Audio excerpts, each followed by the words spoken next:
how are you all? Today let's continue the questions. 18th one. Sickle cell have what?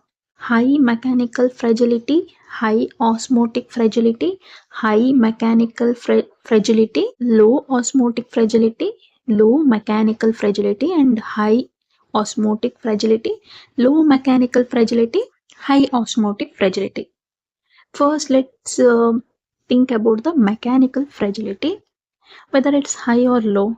Sickle cells are sickle shaped. When there is a mechanical stress like low oxygen, sickle cells gets easily affected. Hence, it is a high mechanical fragility. So option C and D are ruled out. But when there is a osmotic change, this already the cells are destructed, isn't it? When there is a osmotic change, then nothing will happen for a sickle cell. Okay, hence it is a low osmotic fragility. So answer is B. Let's see once a explanation. See, in sickle cell anemia, RBCs have abnormal HB. Hence, RBCs will sickle under low oxygen conditions, that is stress. These sickled RBCs are more prone for mechanical damage. Hence, they have a high mechanical fragility. But the display low osmotic fragility because they are less prone to rupture in varying osmotic conditions, okay, when compared to the normal red blood cell. Why? Because the sickling and subsequent damage to the cell membrane makes them less prone for osmotic lysis, because already they have damaged cell membrane, isn't it? Hence any osmotic change, nothing will happen. So they are low prone for osmotic fragility. Okay. 19th one. Match the following gene with their associated cancer types. These are the very important questions, so you should know. Okay, here in this question only we will learn about this four. In 20th book we'll learn others also, because if I teach everything in one go you will get overwhelmed, isn't it? So first this four you make sure you will not make a mistake, then we will learn others also. Okay, first KIT mutation. KIT for the IT should come, which one have that? It is the gist. KIT for gist. Okay, so you are giving a gift for a KIT. What is that? Gist. So one is C. So only two options have a one is C. KRAS is for a, it is a one type of KRAS is, RAS mutations are very important. KRAS is for pancreatic cancer. Hence 2 is D. So only one option has a 2 is D, that is B. JAK2 mutation is very important in myeloproliferative disorders. Okay. ALK, L is present, isn't it? Hence for lung cancer. Hence 4 is B. Only option B. Let's see once. KIT for GIST. Okay, KIT for GIST, gastrointestinal stromal tumors. Okay, correct one. KRAS for pancreatic cancer, also for colon cancer. JAK2 mutation for myeloproliferative neoplasms, and which affects the blood products. Myeloproliferative disorders like polycythemia vera, essential thrombocytopenia, and myelofibrosis. Okay, the JAK-STAT pathway get affected. Whereas ALK for adenocarcinoma of lung, also in the ALCL, that is anaplastic large cell lymphoma, and inflammatory myelofibrotic tumors. Okay, first you remember this four thing. Okay, 20th question. Post orchidectomy, a histopathological slide showed a rods of Ranke's crystalloids. Which of the following condition is associated with this? Okay, now they have already done a post orchidectomy, that is they have removed the testes, and now they are seeing a Ranke's crystalloids. Which conditions will have a Ranke's crystalloid is the question. Okay, let's see. Ranke's crystals, if it is present, it is a eosinophilic rod-shaped crystalline inclusions found in the cytoplasm of Leydig cell. Hence, it is a distinguishing feature of the Leydig cell tumor. So, lady is having Ranke. Okay, lady is having Ranke. Can remember, right? It doesn't have any meaning, but just remember, lady is having a Ranke. If you just tell this 2 to 3 times, then when you just see Ranke's crystals, you can just remember it is a Leydig cell tumor. And yes, the seminoma is a uniform cells will be there with the clear cytoplasm and central nuclei associated with lymphocytic infiltrate. Yes, yolk sac tumor. This is the very important body, that is stellar dual bodies. Yes. Sertoli cell tumor may show tubular or trabecular growth pattern. Okay. Hence option is our Leydig cell, that is Leydig cell tumor. Okay. 21st one.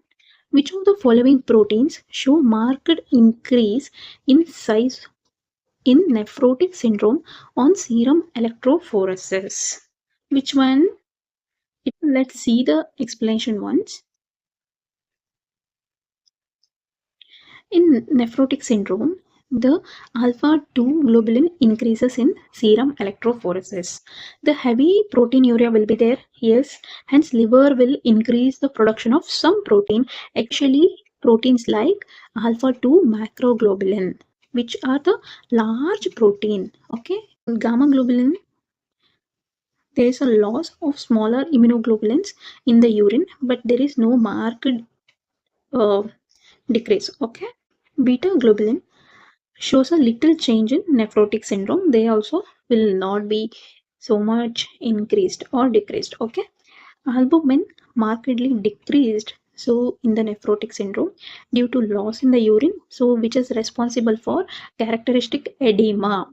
Okay, in nephrotic syndrome you can see the peripheral edemas. Okay, in electrophoresis, which is increased, that is alpha 2 macroglobulin is increased because liver thinks that more and more protein loss, I'll produce more and more proteins. Okay,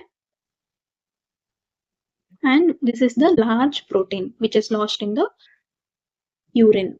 Okay, most common genetic cause of hypercoagulability is, this is the important question, it has repeated in the many of the papers.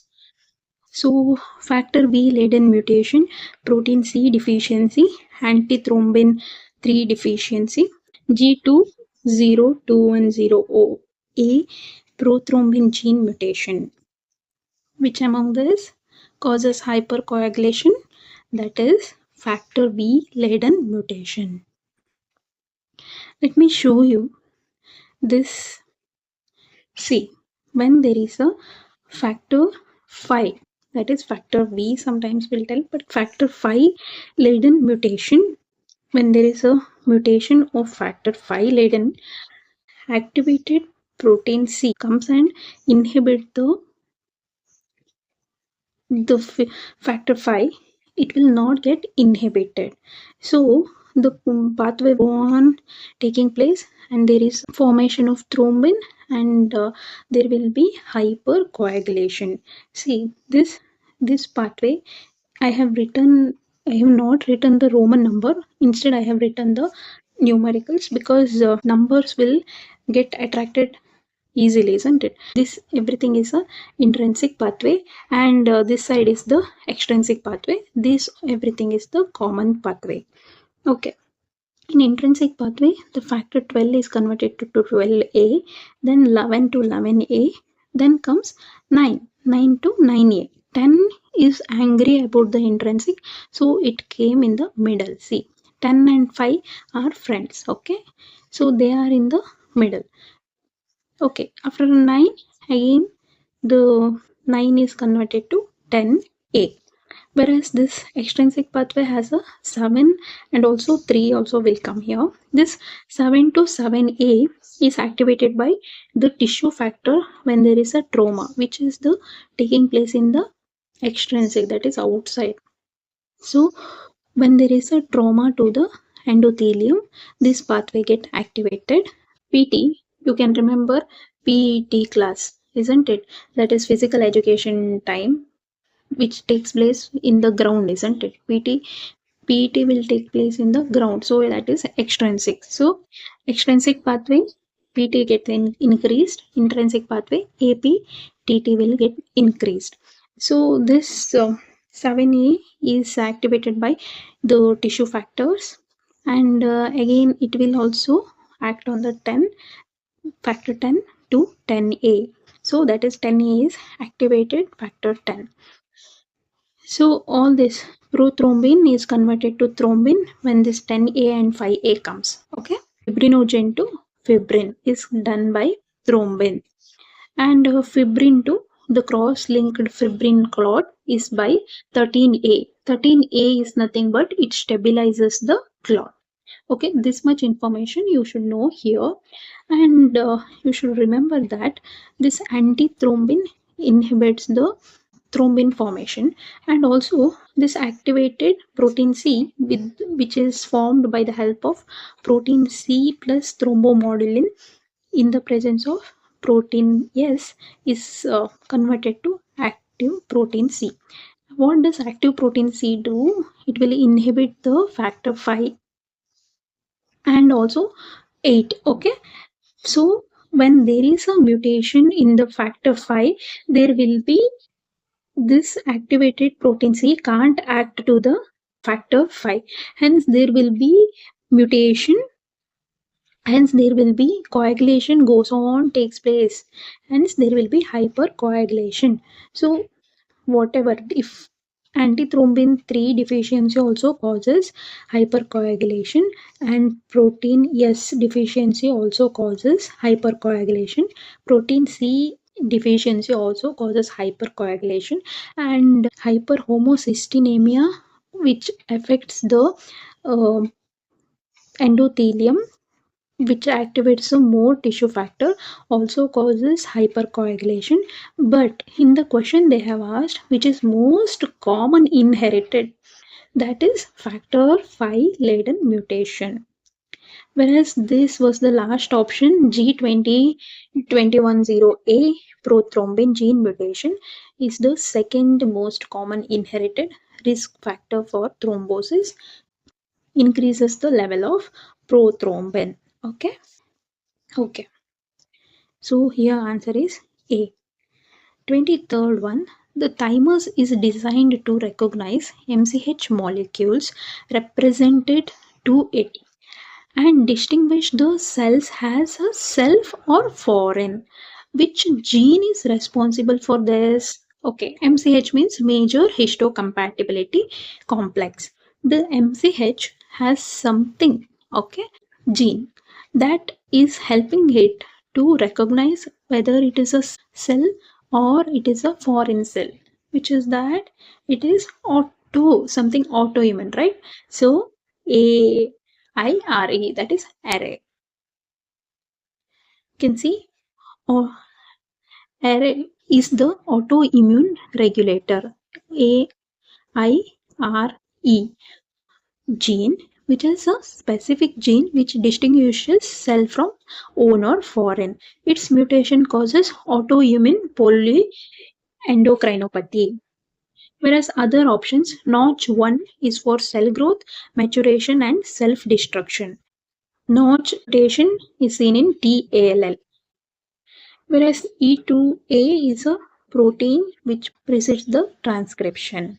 Whereas RAG 1 by 2 is a recombination activating gene which is for a lymphocyte receptor formation. Okay, it's for a lymphocyte receptor formation. Okay, let's end here. I'm little bit busy. Thank you all for the supports. I'll be uploading the videos. I'm trying to make videos as much as possible. Thank you for all your supports, and believe in yourself. You can do it. When you can't do it, no one else can do it. Okay.